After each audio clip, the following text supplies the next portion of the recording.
excited to introduce my guest. He's a talented actor, writer, producer. He's my student. I want to welcome Zavian Monegan to the podcast. Welcome to the show, brother. Thank you, Mr. Gallo, and hi to the world out there. So, I created this podcast to inspire young artists to follow their dreams, right? If a kid like me can come out to Hollywood at 18 with $200 in my pocket, a one-way ticket, didn't know his soul out here, and make the dream a reality, then why can't the listener out there? Right? So I asked you to come on to the show because I think your journey, your story is super inspirational. So I'd like to start at the beginning. Where'd you grow up? I grew up in South Central LA, right off of Imperial and Figueroa. That's between like the 105 freeway where the 105 and the 110 connects. Cool. So growing up in that neighborhood, how did it affect your path of life? I believe it affected my path of life in a major way. I grew up in a neighborhood where it was gang violence and prostitution and, a lot of drugs. And, from day one, I think I had to make choices for myself, choosing not to get involved in the gang activity and choosing to just, try to figure out who I am. And it's a lot of things that I did get caught up with that didn't, go my way. And I learned a lot of lessons. And those lessons were painful. It was a lot of pain. It's just crazy growing up in that environment. And I feel like it's a lot of kids out there that's also going through this now. I'm 43 years old, and just to make it to see this age coming from where I'm coming from, it's not normal, and I have never been to prison. I've never been to jail. So it's like I'm blessed. But at the same time, it's like I consider that being, kind of like a good and a bad thing, because where does it become normal for a 43-year-old to be so blessed to live, to live this long coming out of that environment? In other places, people see 60, 70, 80, 90 years old. And that's unheard of coming from some of the environments that people like me come from. Yeah, I'm sure you have a lot of friends that are dead or in jail. Oh man, before I even graduated from high school, I lost two of my best friends. And that weighed heavily on me, and that made, it weighed heavily on the decisions I made. And it's just, it's just a lot. So, like today, when I called you up, when I tried to figure out what's my next path, I had just lost my brother. And once that happened, it really put me on it was crazy. I didn't know which way to think, which way to go, what decisions to make. And I kind of felt like if I didn't make the best decision at that point, that I could have ended up in the situation where I could have lost my life or be in prison. So it was a lot, Mr. Gallo. So can we talk about that? Your decision to change your life, to start a new journey, to change the chapter, in the book of life. Well, like I said, I always kind of felt like even when I was involved in different things coming out of the streets, that it wasn't for me. And sometimes I felt like that I was doing it because of the people around me. And, just the norm of the neighborhood, like this is what we do. This is how we make money. This is how we hang out. And even then I felt like I wanted something different, so I believe once I lost my brother and a lot of my friends went to jail before and after that point, that I was left alone where I had to make a decision, like what's best for me. And I took a long time to think about it, a long time to myself. And it took me days to just figure out, like, you know what, just go out there and start chasing your dream and try to become something that you would love to, represent in your community, that you would love to represent with your family, just something you could be proud of for yourself. And my girlfriend, she always told me things like, she always thought that I was a good writer. She always wanted me to write different things, and I just kind of listened to her as time went past. But when I found myself at that crossroad, I said, you know what? I'm going to start writing. I want to be an actor. I want to, I want a different community of friends. I want to go out there and just see different things and know different people that's involved in different activities and not just what I'm used to. And so I think all that coming together, it helped me make a decision to say, go chase your dreams. And that's when I called you, Mr. Gallo. And what was that like? What was that first meeting like? Oh man, that first meeting was powerful. You know, you asked me some questions that nobody ever asked me before. And I think it helped me. It helped me trying to figure out who I am and what I wanted out of life. And like I tell you all the time, when I come from your class, it's like, you know, I wasn't always it was some points where I was driving to class and it was a terrible day for me. You know, I even put up with tears in my eyes on some days, but leaving I always felt better. And then it's like everything around me start making sense. It just starts seeming like, yeah, man, this is your route. Like chase it. Like things start happening for me. And I felt good about just, you know, learning different things, learning how to act and, you know, learning how to write in these processes to where it made me happy. And I found happiness again. And then I just kept on going, man. And then it's like, yeah, this is for me. And I feel like right now, it's nothing else that I want to do in life. I just want to continue this journey, and I want to help kids that come from where I come from. You know, I want to do a children's book. I want to try to start me a podcast where we could talk about issues like this. And I want to keep acting, and I eventually, you know, I want to act in my script, and I want to see people's reaction on how I feel about our environment and where we came from, because I think I have a different perspective than anybody else that's around me. I got to tell you how proud I am of you because, you know, the guy that knocked on my door and the guy that I see in front of me right now is a different man. You know, you've truly have grown and you're, you know, I mean, my course, you know, here at the Manhattan Actor Studio is called the Michelangelo, right? And there's a reason for it because I can't give you talent, man. That talent was hidden within you. And my job was just to chip away, you know, at that God-given talent that you have. And I'm blown away by your talent. You know, a lot of people say they're going to do something or they want to write, but you know, you've delivered. I mean, we've been working on your pilot script for your 1 hour drama, and you know, you're a very, very talented writer. I mean, you've delivered a script, and you know, we're in the middle of a polish, and I know it's going to make a great series. You know, you said you wanted to act, and now you have a talent agent. You know, I mean, you've taken some huge leaps in such a short period of time. And now we're talking about a children's book, we're talking about a podcast, and you're creating your brand. So I got to tell you, I'm super proud of you that you made the choice because your past does not equal your future. You know, I can relate to you so much because you know we're different, but we're so similar because I am you, man. I know I grew up in I'm a product of my environment. I grew up in Brooklyn, New York. You know, I ran away from home at 15. I was running the streets, you know, doing stupid shit. And I've seen my best friend get shot in the head, you know, in front of me. I've seen friends of mine go to jail. You know, that was just being product of that neighborhood in Brooklyn. That's what you learned. I didn't have a father figure, so I looked for father figures out on the streets. You know, I looked up to them, and they got me into all kinds of stuff because I was following the wrong people. But you know, when I tell you, when my friend got shot in the head, and I looked down and I saw his body and bleeding out in front of me, I was like, no, I don't want to do this anymore. I got to change my life. And that's when I literally packed my bags and bought myself a one-way ticket to Hollywood. And, you know, the rest is history. So I'm honored to be your guide. And I'm really proud of what you've accomplished so far. And I can't wait to see what's next. You know, it's just the beginning. I mean, it's seriously, in a short period, people want, you know, get into this business. And I mean, you already got an agent, you already got a pilot script. I mean, huge. So I applaud you. Bravo. Thank you, Mr. Gallo. But you know, I advise anybody out there, if you're looking for acting school, if you're looking for an acting teacher, you know, to get in contact with Mr. Gallo. And I say that because that's not all he's about. You know what I mean? When I walked in that door, I got a mentor, and I never had a mentor in my life. And not only did I get a mentor out of Mr. Gallo, but he opened my eyes to just the people around me that were positive role models that I had no idea because I wasn't even looking for that.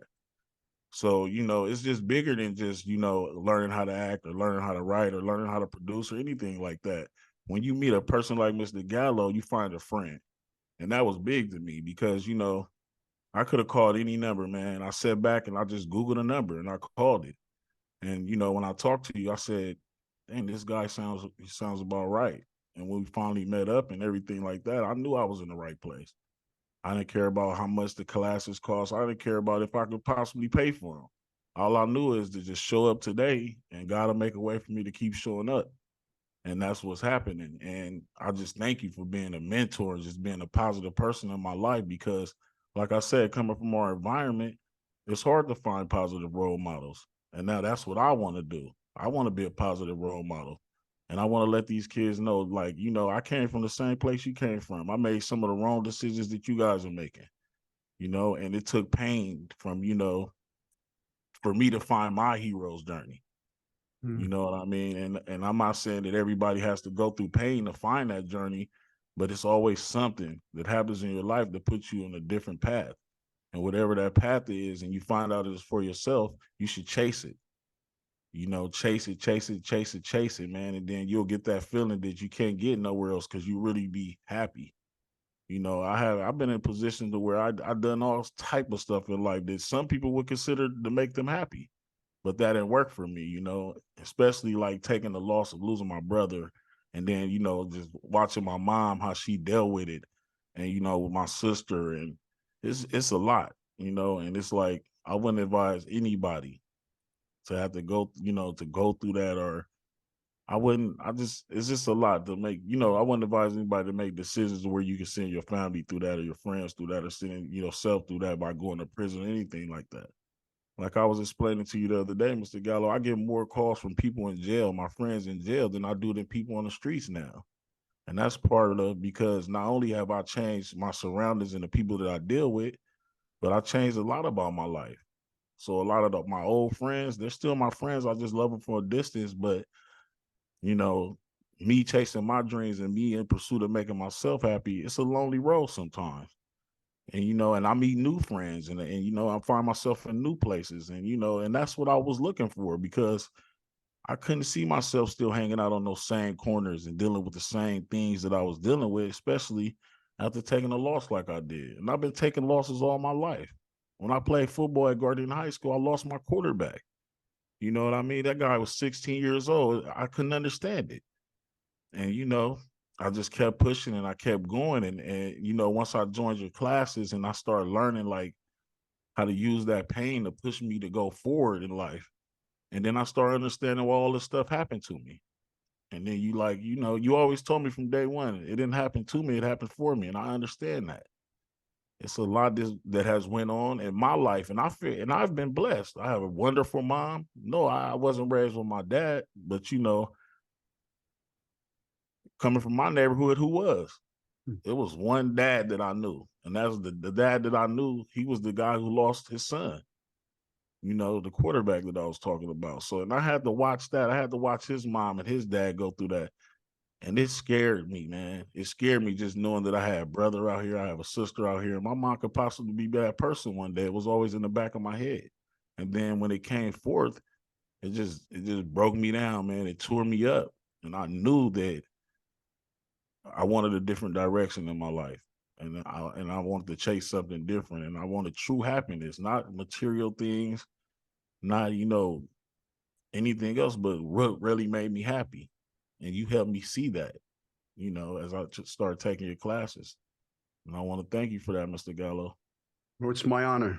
It's my honor. I mean, that's why I do what I do, you know, and you're right. Sometimes when tragedy occurs, you know, it's in those moments that you find the gold. I mean, I would have never opened up this school 10 years ago if it wasn't for where I was in my life. You know, I mean, I was going through a rough time. You know, I just lost my 11-year-old niece to brain cancer. You know, I lost my stepfather to prostate cancer. My wife and I had lost a baby. We had a miscarriage. My dog ran out and got hit by a car. My wife got diagnosed with breast cancer. I mean, that should happen in a 1-year period for me. I mean, I felt like life was beating me down, like truly. I mean, I tore my rotator cuff and my labrum, so I was in a sling for 8 months. I couldn't work. I mean, it was just I was in the lowest of the low points.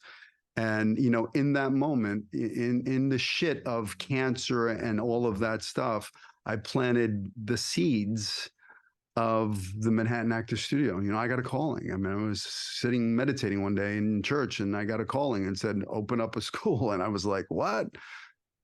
My ego was like, no way, I'm not open, you know. But I listened to that inner voice, the intuition, and I followed that path. And then everything aligned, the universe aligned, and everything was just worked out to be able, for me to be able to create the studio here.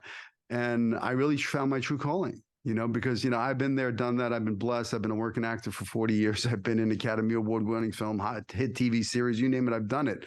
I got the IMDb credits to prove it, but that didn't make me happy. I had all this stuff and there was still, material stuff, and there was still something missing. I think for me, I was chasing, trying to fill a hole with fame and stuff like that, and it doesn't fill the hole. But my true calling is being the guide, because I am you, and I've gone through this shit, and I've dealt with all that stuff. And all the stuff that I thought happened to me happened for me, because I needed to go through it to become the teacher that I am, the guide that I am, the husband I am. I needed to go through that. So now I look at everything as a gift. You change your story, you change your life. And I rewrote my story. And it's. I'll give you a perfect example. My mother, my parents, my father wasn't around. My mother would, she once told me she didn't see me till I walked. Okay, so when your father abandoned you and mother abandoned you, you grow up with some abandonment issues, right? She used to bring me to this lady's house and leave me there. And as a little boy, I felt abandoned, right? And I carried that story around with me my whole life about abandonment. I sabotaged relationships in my life because I felt, I didn't want to get abandoned. So, that story controlled my life, but it's a bullshit story, right?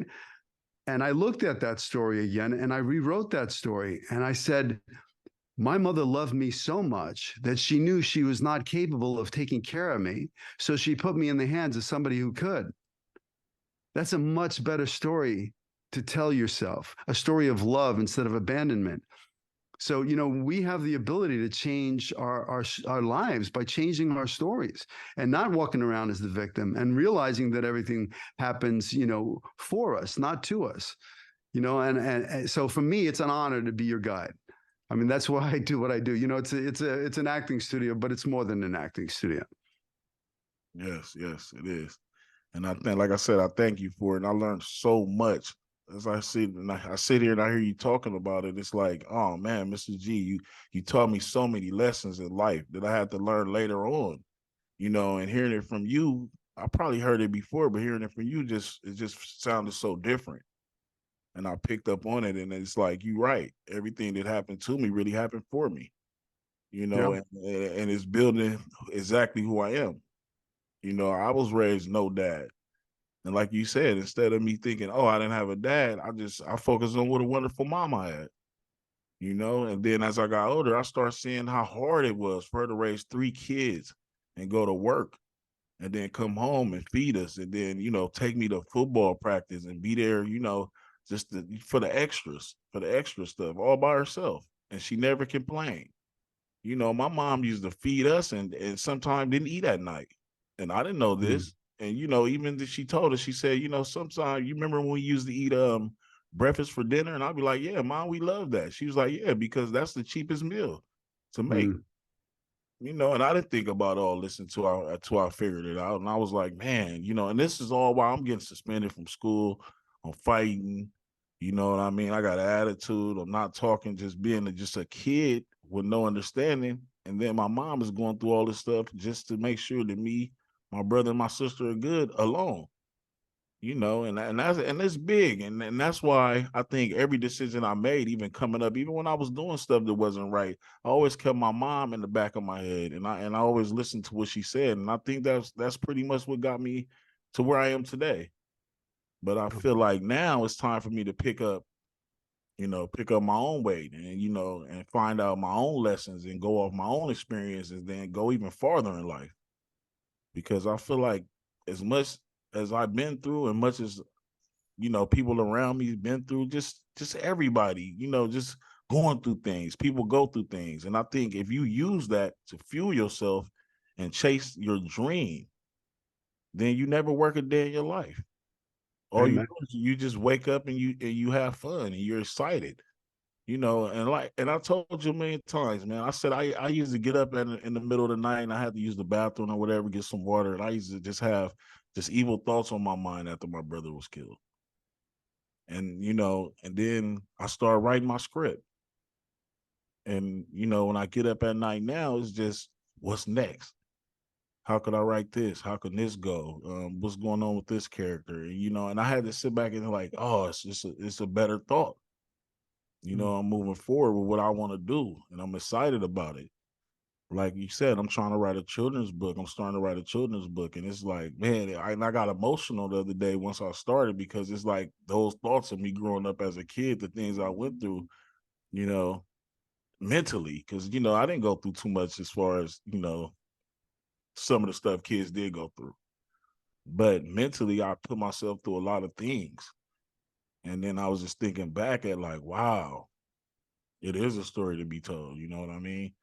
And I'm just loving this, man. I just eat, I sleep, and I breathe this. And I spend a lot of time on myself, focusing and reading and just researching and doing the homework that you give me. And that's my life now. You know, instead of just hanging out and, you know, listening to negativity, or, you know, just going places I don't need to go. And this it's just better for me, man. It's just a way better zone. I feel like I'm accomplishing things that's so powerful. Something that my nieces can look up to, my nephews, and, you know, and get them to be a part of this as they get older, you know. So I love it, Mr. G. Like that phone call, I think that was the best phone call I ever made in my life. And the best person to answer it on the other end happened to be you. So it's just working out. And I can't wait to see how far and, you know, what the future is.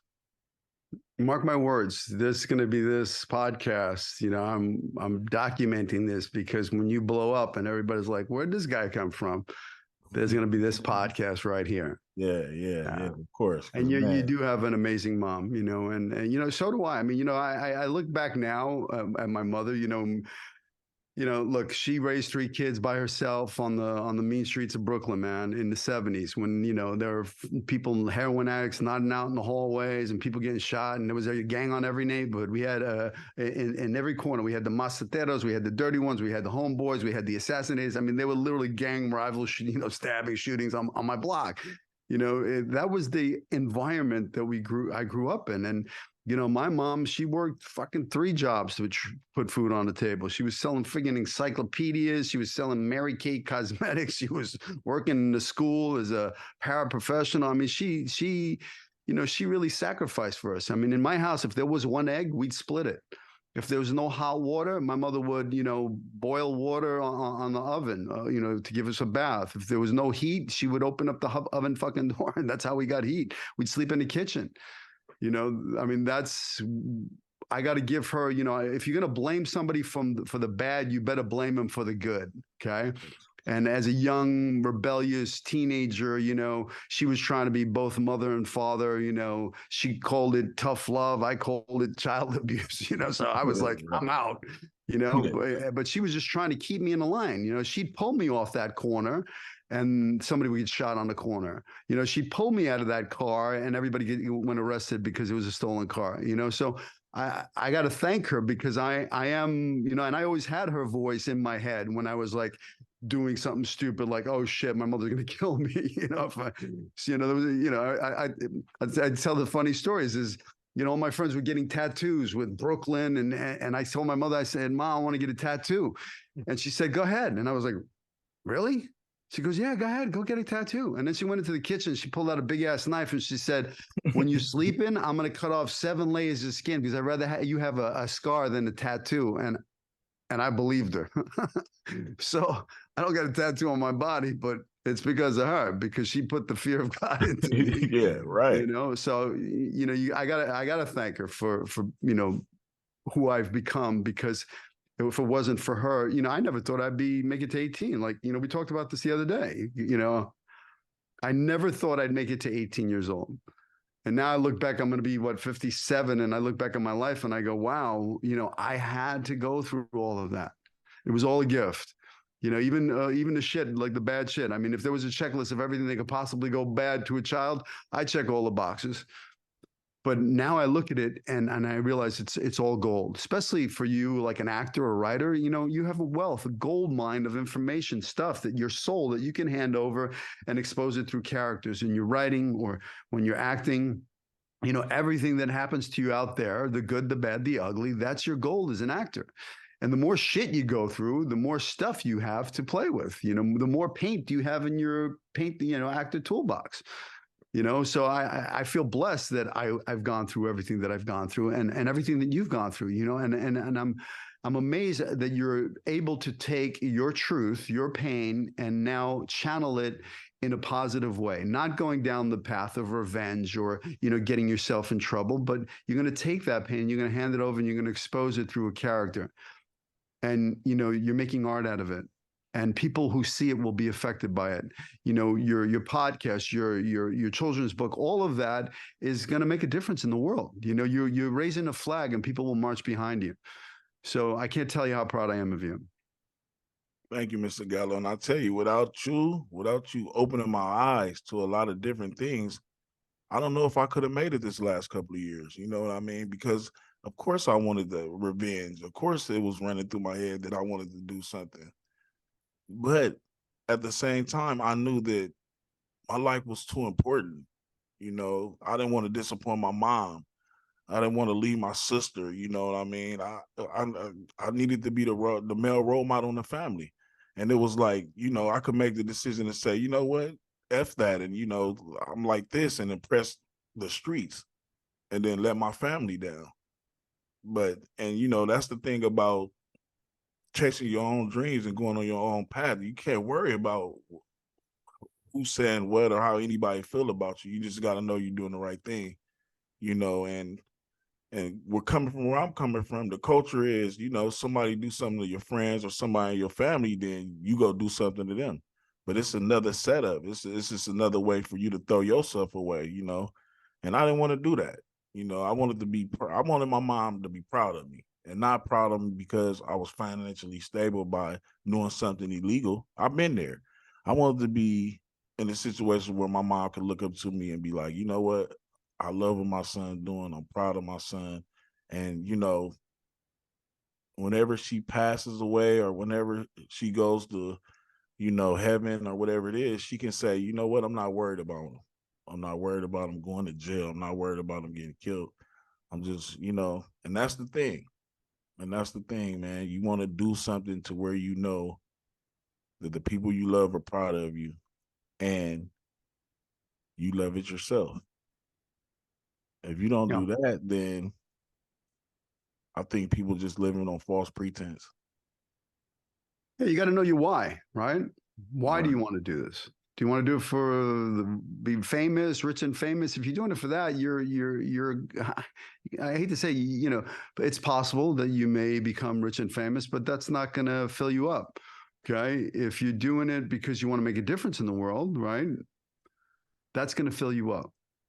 I definitely want to make a difference, Mr. Gallo.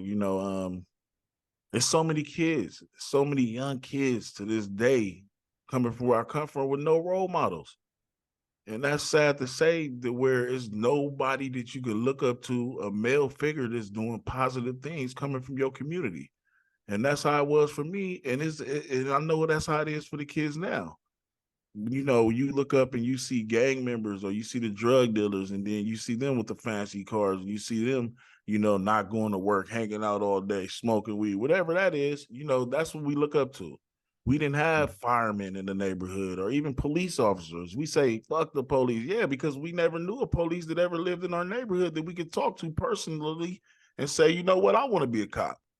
You know what I'm saying? So it's like, it's just so negative, and I want to put a positive spin on things. I want them to let them know, hey, I came from that, man. I participated in it. I even won, thought I won. You know what I mean? But you start realizing like that shit is not it, man. And it's all about being happy. And that's what I try to ask even my buddies now. I'm like, what makes you happy? And some of them get stuck like, I don't know. And I'm like, you should find out. Because who wants to run around their whole life and truly not be happy within themselves? And I've done that. I've done it for 40 years. And it's like the last few years I can finally say, like, okay, I'm excited. Sky's the limit. I don't know what's going to happen tomorrow. Maybe this can happen. And I don't worry about being rich or famous. I was hood famous and hood rich before I could ever thought about acting or doing any of this shit. So it's like, I'm not doing it for that. I'm doing it because I just love the way it makes me feel. And I know I could be a positive role model to these kids. And the farther I go, let them know that, hey, you can go even farther than me. You know what I mean? And you supposed to be able to chase your dreams. And you didn't have to gang bang. That didn't make you a man. Because I grew up in the neighborhood. I never gang. I never been put on the neighborhood. I never been put on the neighborhood. I hung around them. I know them, whatever, you know, but I never done that. And that was the first decision I made as a kid. And that decision right there was so important because I was always able to do my own thing, go my own path, make my own decisions without any pressure. And some of these kids signed up for this stuff and they really don't know about it. They don't really know what they signed up for. And then they find themselves in this cycle and they can't get out. They can't get out. And then when they do make a decision to say, oh, that's not for me, and then the whole community, the gang community, will look at them like, you know, they're nothing. It's a lot of pressure. You know what I'm saying? Nobody there to tell them like, hey, man, you don't got to do this. Do this, you know, or don't worry about that. Do this. You know what I mean? Everybody's looking like if you don't do what they're doing, then you're not a man. And that's crazy. So If you could go back, all right, and talk to the little you and give yourself some life advice, knowing what you know now, what would that be? be yourself. Just be yourself, man. Be yourself and just dream big and chase your dreams. And don't worry about nobody around you, man. Don't worry about what not even your brother's doing. Don't worry about your best friend or your friends around the corner. Don't worry about what nobody's doing. Just find out what makes you happy and walk towards it. Then run towards it. Then chase it. Then hold on, never let go. Then you'll be happy. You'll be happy. Like so many people I think live in this world and then die and never been happy. And that's crazy to me because we're all in the pursuit of happiness, right? So it's like, what makes you happy? And I think it's because it coming from my community, coming from these neighborhoods, these inner cities, that it's written. Oh man, if you're not a D-boy or you're not a gangster or you're not this, then you're nobody. You know what I'm saying? And then these kids get caught up with thinking chasing those dreams make them happy until they find themselves with life in prison. You know, till they find themselves, you know, friends dead. You know, it's just crazy stuff. Like even me in the fourth grade, my cousin went to jail. My first cousin went to jail and still in jail to this day, trying to fight and get out. That was 30 years ago. So that was the thing that happened that made me make the decision to say, nah, hell no, I'm not gang banging. That's crazy. You know, because and my mom told me, she said, you know, if you choose to do that, then you'll be a follower. Because it's gonna be always somebody telling you what to do. If you choose to do what you want to do, then at least you do what you want to do. You know what I mean? And then when you make the wrong decision and something happens, you get sit on that you made the wrong decision. Instead of somebody putting you in a situation where they making a decision for you and something happened, now you like, damn, I did this because they told me to and look at me now. So it's just, man, there's so many things that these kids are fighting against. You know, sometimes I listen to them and I just feel bad because it's like, sometimes I don't know what to tell them because I can't help them. I can't help everybody, you know, like some kids this, oh, I don't have nowhere to live, so I have to move in the spot in the hood. You know what I mean? And or I'm getting into it with my mom, so I'm on the streets now, you know. So and no, and when you're dealing with that, you're gonna make wrong decisions. And some of those kids don't make it out of it. One wrong decision playing the way that these kids playing in the neighborhoods nowadays is gonna cost you your life or cost you life in jail. So it's like there's no room for just making mistakes anymore. You know what I mean? Anything could cost you. So I just want these kids to know, like, just make the best decisions for yourself. And no matter how it sounds to anybody else, as long as it makes sense to you, then that's a good thing. That's a good thing. And it could be something small.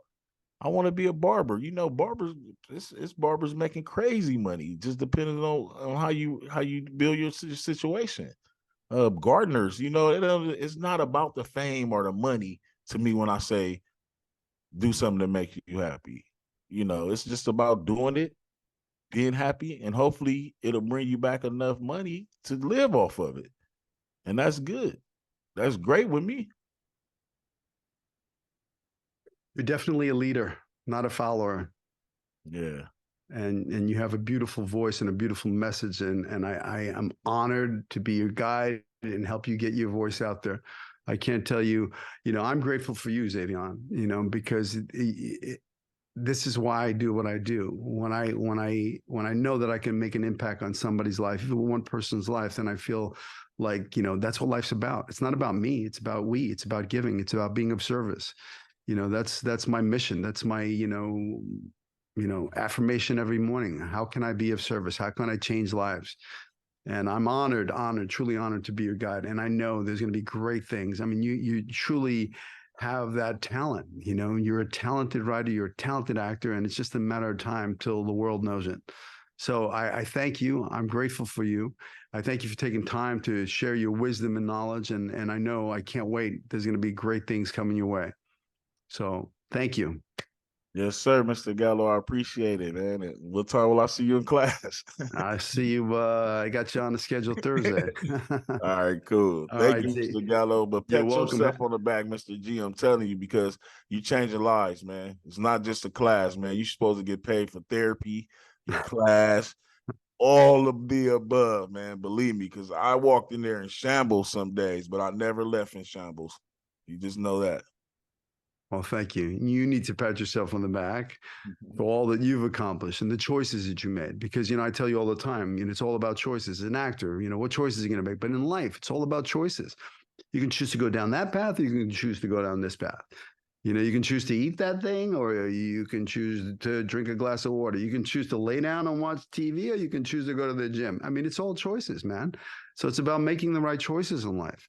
And you're making the right choices. And that's why great things are coming your way. No doubt. Thank you, Mr. G. It's my honor, Appreciate you. Zavian.